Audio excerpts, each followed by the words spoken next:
Suara gong beri terdengar menggema. Bendera gula kelapa yang ditancapkan di alun-alun berkibar-kibar tertiup angin. Pelataran pendopo dihiasi berbagai umbul-umbul lambang keprajuritan Surakarta Hadiningrat.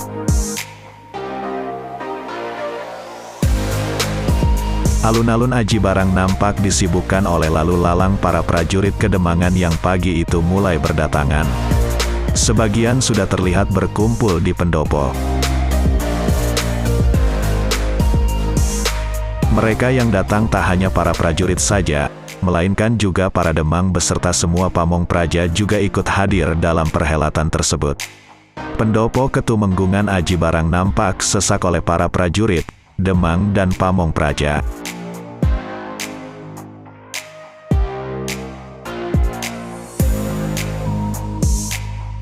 Tumenggung Jayasinga tampil di hadapan para sentana Manggala Praja dan semua demang yang ada di wilayah itu. Dari wilayah utara hadir demang Jati Sawit Bumiayu. Dari wilayah timur hadir demang Pasir Batang. Dari selatan berdatangan orang-orang dari wilayah Gumilir dan sekitarnya, hingga ke wilayah barat sampai ke Majenang. Semilir angin pagi yang berhembus masuk ke dalam pendopo membuat semua orang yang hadir di tempat itu nampak membisu.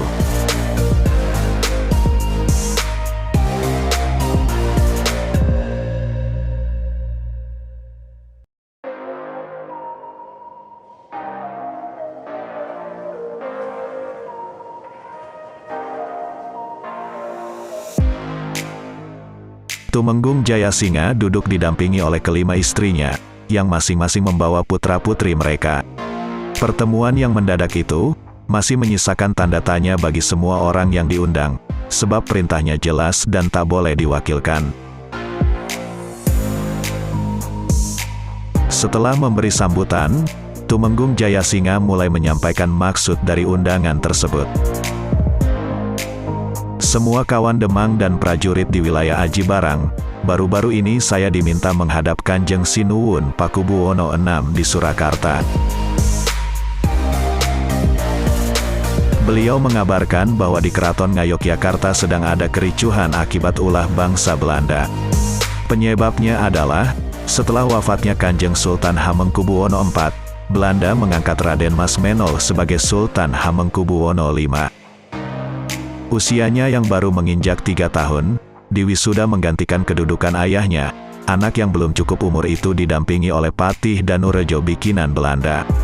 Para sesepuh dan kerabat Keraton Ngayogyakarta tak ada yang setuju dengan keputusan tersebut.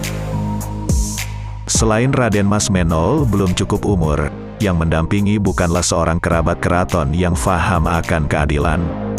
Tak terkecuali Pangeran Diponegoro, beliau marah besar dengan keputusan tersebut.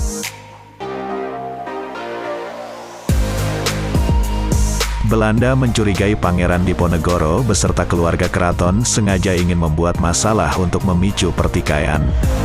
Ketika pekarangan beliau hendak dipasang patok-patok pembatas untuk dibuat jalan, beliau memasang palang melintang. Kanjeng Pangeran tahu bahwa beliau hendak ditangkap. Maka beliau meminta pertimbangan kepada Kanjeng Sinuwun Pakubuwono di Surakarta.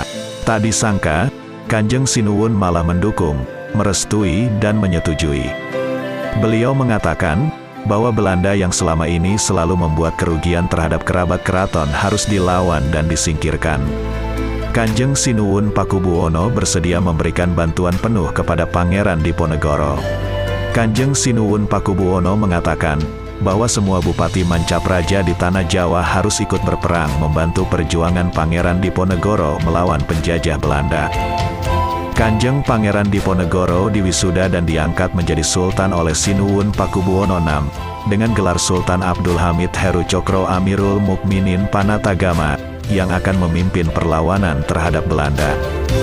Selanjutnya, semua bupati Mancapraja akan diberikan pendamping dari Keraton Surakarta dan seorang ulama dari Ngayogyakarta sebagai imamnya, termasuk juga yang ada di wilayah Ketumenggungan Aji Barang ini, jelas Tumenggung Jayasinga.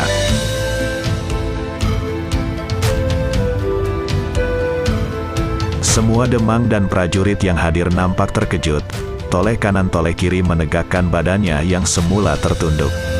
Mereka tak mengira sama sekali, jika pada pertemuan yang mendadak itu akan disuguhi cerita Kriwikan Dadi Grojogan. Kriwikan Dadi Grojogan adalah sebuah pepatah Jawa. Jika diterjemahkan, kriwikan artinya aliran air kecil. Dadi berarti jadi, grojogan artinya air terjun. Jika dimaknai, peribahasa ini bermakna hal kecil berujung menjadi masalah besar. Para prajurit jadi tak nyaman duduknya. Di tempat itu mulai dipenuhi suara bising bak suara segerombolan lebah yang sedang pindah sarang. Mereka nampak kasak kusuk, saling berbicara dan berbisik-bisik dengan orang di kanan kirinya.